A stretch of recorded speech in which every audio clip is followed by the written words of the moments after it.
If an Irish Rip Van Winkle slept for 100 times the legendary 20 years, he would find two things somewhat familiar on his reawakening: the Gaelic language and hurling.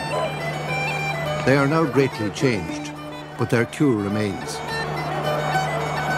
Hurling is the Irish version of the ball and stick game known in many parts of the world. In the Cuchulainn legend, at least 1,000 years old, but purporting to refer to a much earlier period, the ball and stick are used not only for play but for killing. As a game, it may have developed from a form of hunting, when a stick was used to propel a stone into a flock or a herd.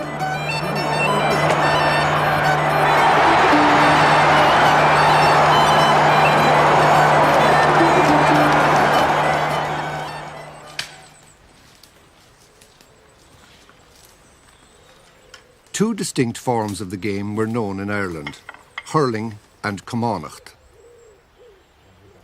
The Comán used in Commánacht was probably made by pulling up an ash sapling and paring its root to flatness. The hurl has long been made by felling an ash tree and shaping parts of it so that the roots act as blades. The ash is favoured because it's so resilient. For the same reason, it makes the best swingle tree. It has a marvellous springy quality. Country people say, "You think it was alive." Edward and Michael Brennan have shrewd eyes for the best makings of a hurl. The old way of felling the tree was to dig around its roots and, using a mattock and axe, cut through the taproot.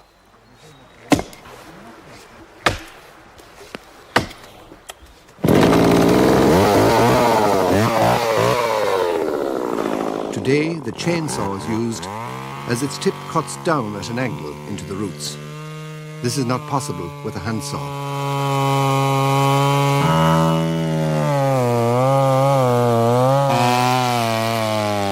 The ancient way of unselving a tree still persists. However, even into this intimate task, the machine is making its way.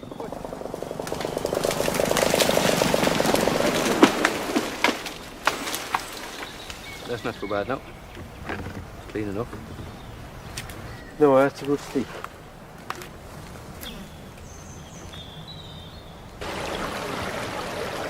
Inch sawmills on the River Nore near Kilkenny town.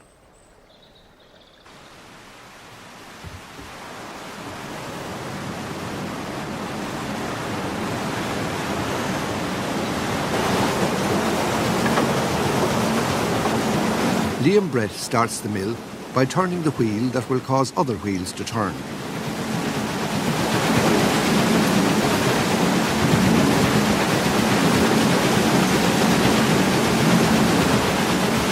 The invention of the wheel was a mighty step forward, and in the watermill, the natural and man-made are beautifully fused.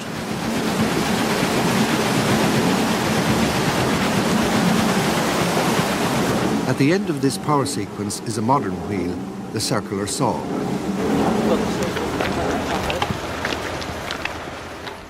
Liam Brett is the third generation to own and run Inch sawmills. His son is the fourth.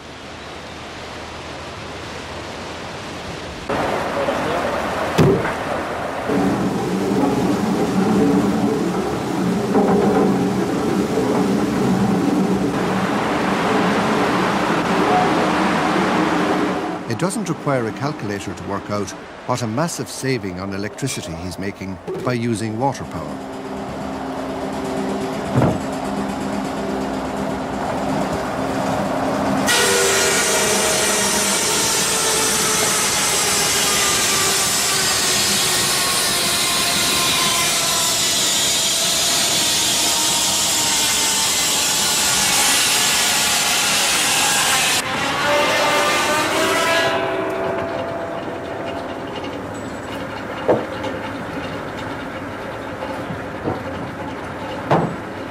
Once upon a time, a traveller in Wales was amazed because he saw hardly any ash or willow trees, and this was before the days when the woods were felled for pit props. He inquired, and was told that the ash and the willow had been devoured by the passion for bandy, the Welsh form of hurling. Ash is scarce in Ireland because it burns so readily and so cleanly, and because the Forestry Department do not include it in their scheme of things. This scarcity is among the reasons for the high cost of Hurleys. So is the amount of patient labour the craft demands.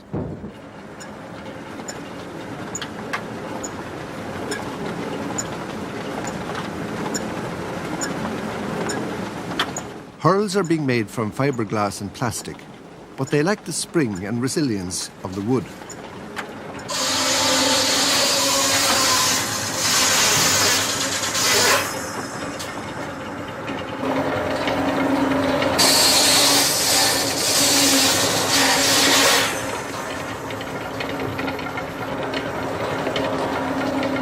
Hurl makers are few, and most, like the Brennans in Kilkenny, live in areas where the game is strong.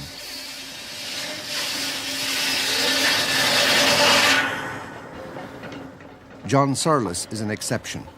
He plies his craft in Monasterraden, County Roscommon, a county where Gaelic football is king. Would you like to be able to make one?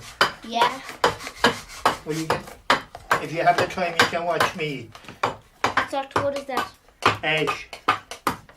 They call the plant because it's a young ash.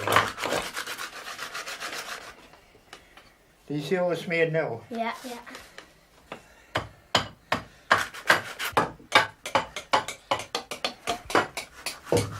Now, how would you know a good hurley? It's good and strong. Yeah. And the grain running all the way down, Yeah. round about that way. And when you get it coming all the way straight and a roundabout in the horseshoe shape, Yeah. that's a good hurley, because when you hit the ball, if it was straight, that piece it'd break off, Yeah. and all you had left was the straight bit then. You'd be shouting for a hurley.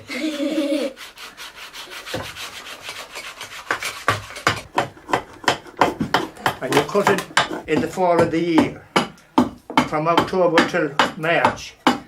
And the sap is in the centre of the din, and down in the root. And it won't take so long to season. If you cut it in summertime, it'll be all sap and soft. And you never heard of Christy Ring? No. Well, he was supposed to be the best hurler in Ireland. And he died a few years ago.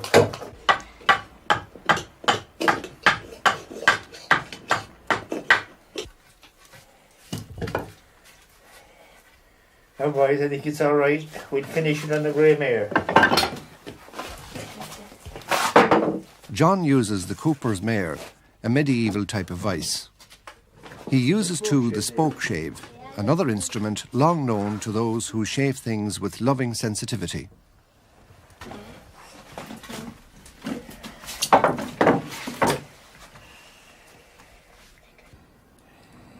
Now, all I'll have to do is take the track of the saw.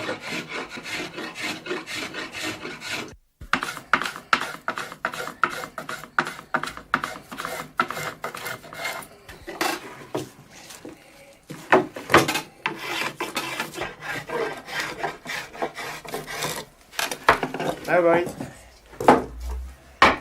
Now do you see the grain? All the way down. Look. And round about. You have the track of the saw off it now. That's the sawdust. We're down to the right side. How's that sandpaper there for bandit? The sandpaper? Yeah. Well, it gives a grip. When I leaned up, press down on that, the sandpaper gives it a rough grip. Yeah. And if I didn't have sandpaper on it, I'd have to do this with the saw to roughen that so it wouldn't be slippery. And the same here. But the sandpaper is rough and it's able to hold it. Now, now look, you couldn't pull it out.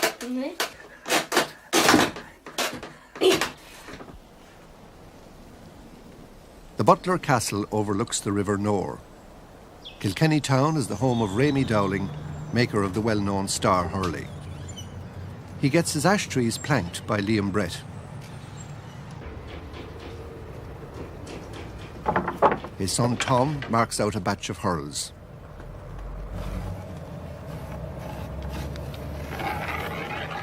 They're made in 6 different sizes, from the 28-inch junior hurl for 7 and 8-year-olds up to the 38-inch senior hurl. A map of the distribution of hurling would show a remarkable fact. It's played almost entirely in the more fertile parts of the country, and few parts are more fertile than Kilkenny, and it's the only county where hurling predominates almost to the exclusion of Gaelic football.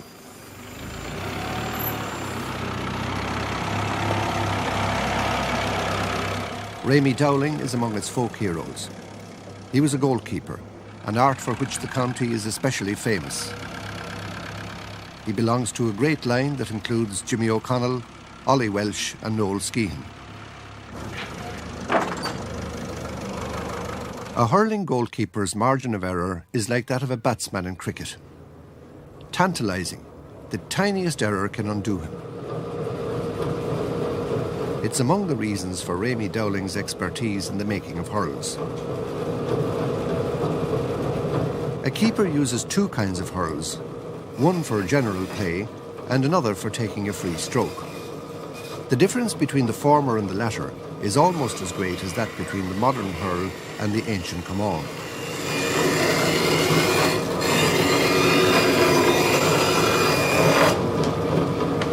It's in a way truly an art, like the bowmakers of medieval times, vital to the warfare of their tribe.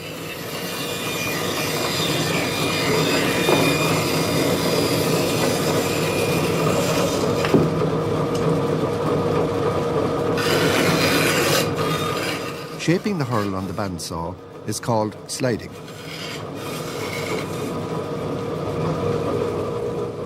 Rémy's sons Tom and Brian carry on the craft.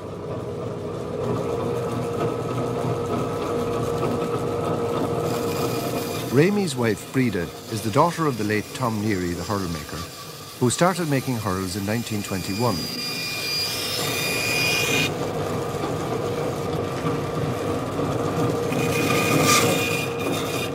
In the old days, they looked for an ash plant growing out of a bank with a nice curve to its root.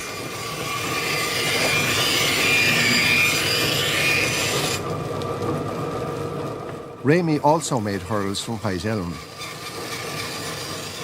But the handle had to be insulated, as one got a sting when one walloped the ball.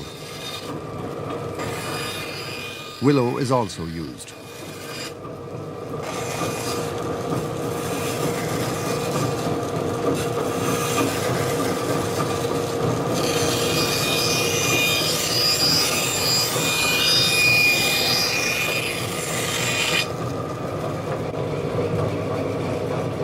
When Rémy has completed the sliding, his son Brian takes over.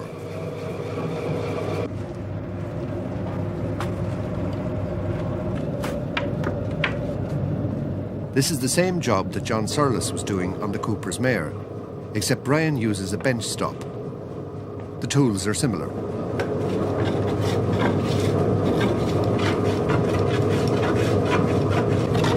Come on is the Gaelic word for a hurl. Its root is cown, the word that in several languages denotes bent or crooked. The original Hurley may have been nothing more than a shepherd's crook.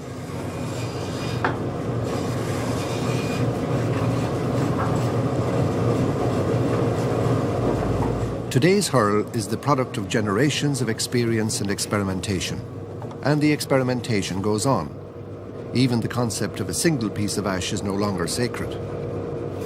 Some players, indeed, prefer a hurl with a segmented blade.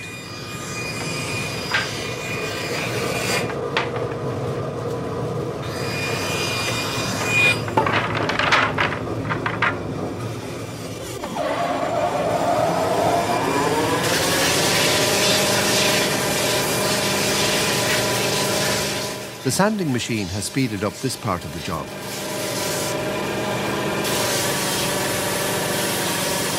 In the old days, a piece of broken glass was used to smooth the hurl.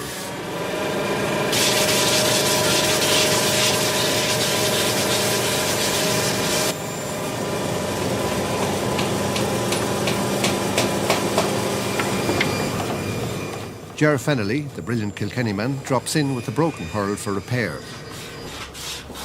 Hi, Brian. I'm sure, how are you keeping? Too bad. You have a problem? I've been having a problem with the last Sunday's match. You want a piece in it, I see. Yeah, I want a piece. Okay. You'll want it for the weekend anyway? We have a match on Sunday, you know, if you could have it for Sunday. Oh yes, I'll have it Friday evening. You'll be passing by, will you? Should I call about 3 or 4 o'clock, thank you? Oh, that's great. I'll have it then. Okay, then. Okay, Ger. Yeah. All the best. Brian will have to cut and glue a piece of ash to the damaged hurl.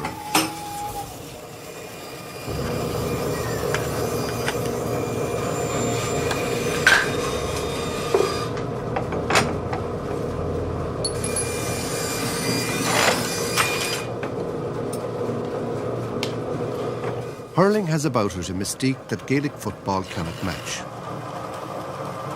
One of the reasons is that it's the more skillful game, and part of the reason is that it's ancient.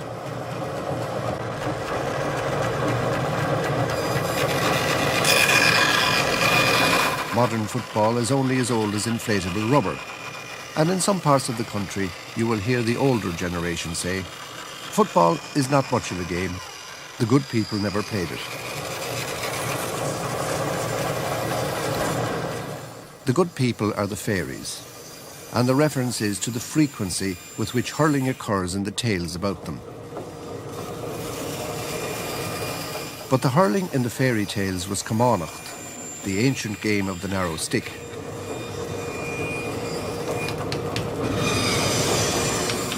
As distinct from the hurl, it had no boss or blade. It's often referred to as winter hurling, the other form, summer hurling. Summer hurling was like cricket, in that it was closely associated with the big house. Landlords kept teams of hurlers, just as their counterparts across the Irish Sea kept teams of cricket players. This inter-house rivalry was intense, and it was common in 18th century newspapers to see advertisements for hurling matches. The Act of Union and the decline of the big house brought this kind of competition to an end, and organised hurling languished until the coming of the GAA.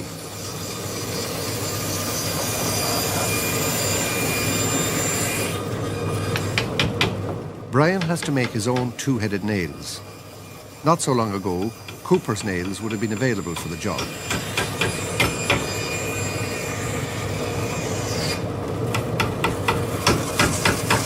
The hurling heartlands of today are almost all territories where once the summer game and the big house flourished. And all but one of these heartlands are in the southern half of the country. The exception is North Antrim, a reminder that the narrow sea between there and Scotland is less a boundary than a roadway. The foundation of the Gaelic Athletic Association had a curious sequel. The older form of the game soon disappeared. It is sometimes said that the GAA gave official recognition to the newer form, but perhaps it had no choice.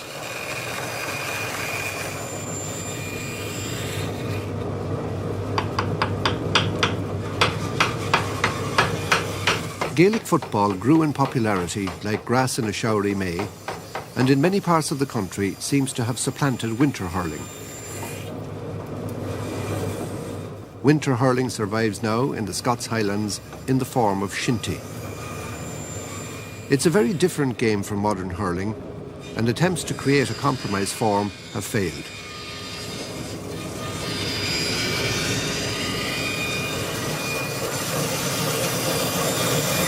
Owen Ruo Sullivan, the celebrated Gaelic poet of the 18th century, wrote a poem about the ideal spade. And a man will cherish his spade or his hayfork or his sláán as he would a hurl or a musical instrument, because, as we would say, it suits him. It makes his work easier.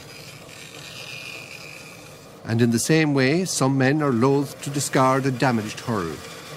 It may have a special field which they fear they can never recapture, or they may believe that it is their lucky hurl. And thus they will get the hurl repaired, even though this breaches the sacred tradition that a hurl must be a single piece.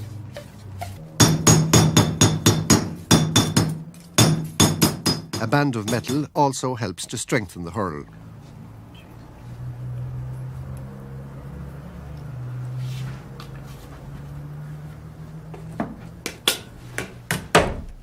Brian Cody is another of today's young lions. He's Kilkenny's captain. His team are about to play Cork in the All-Ireland final. The prize is hurling's holy grail.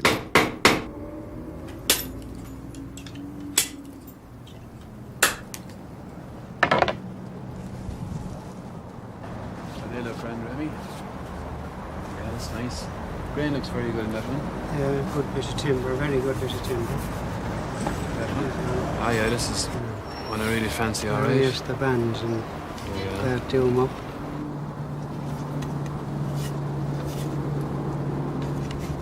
Ah, that's a grand job Yeah. out here. Well, as long as they're lucky. Exactly. That's what matters.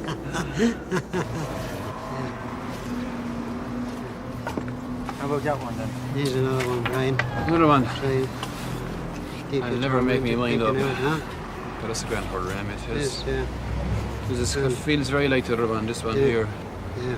A very similar type of hurls. Great grain in it again, and And I like the handle, I like the grip. yes.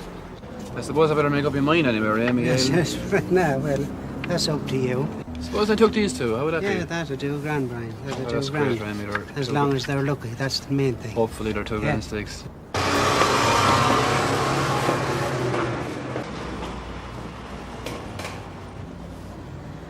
The firm of O'Neill's in the heart of Dublin has been renowned for the making of schlithers, the Gaelic word for the hurling ball, for a very long time.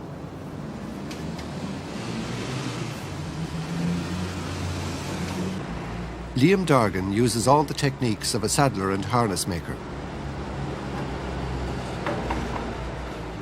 The thread he prepares for sewing has a needle on each end and must be rolled and waxed to make it waterproof.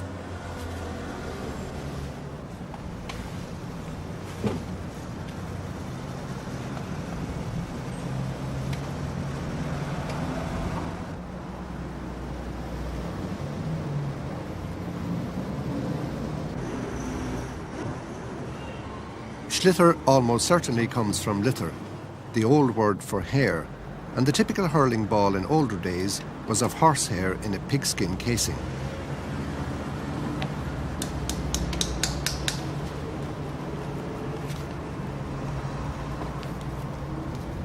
Not long ago, schlithers were the colour of natural leather, brown. White leather, a new introduction, makes the schlither easier to see, particularly when practicing at dusk.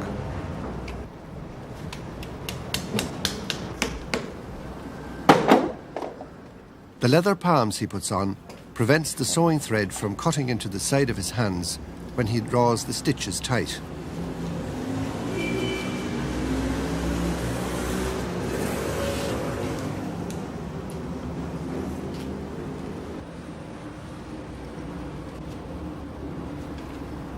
The modern ball is the subject of continuous experiment.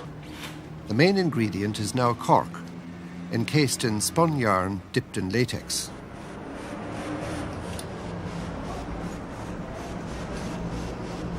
The modern ball is more streamlined too, and its greater carry is changing the tactical shape of the game.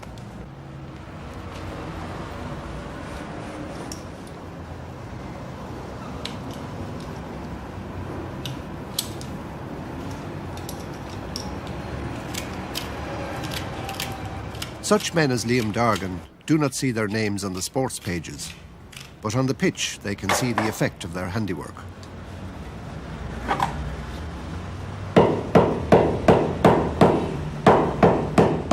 Hammering the ball rounds the joints and sets the stitches.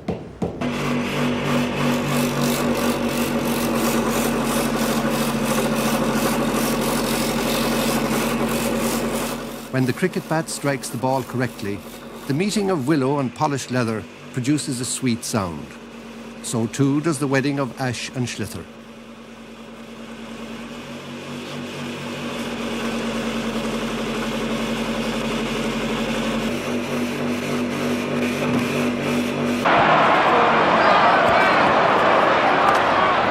Today is the testing time for Brian Cody and his warriors, and for the hurl that Rémy Dowling and his sons wrought for them.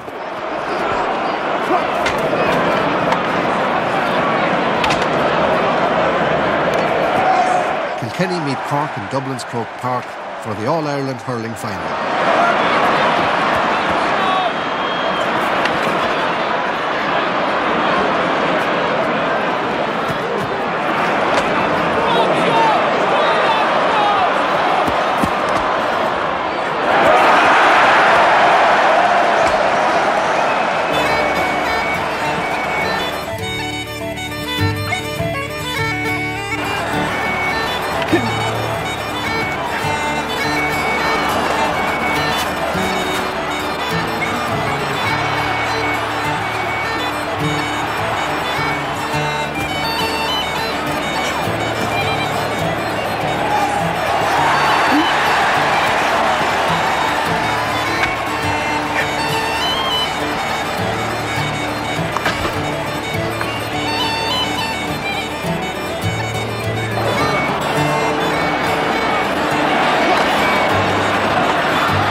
The ending is happy.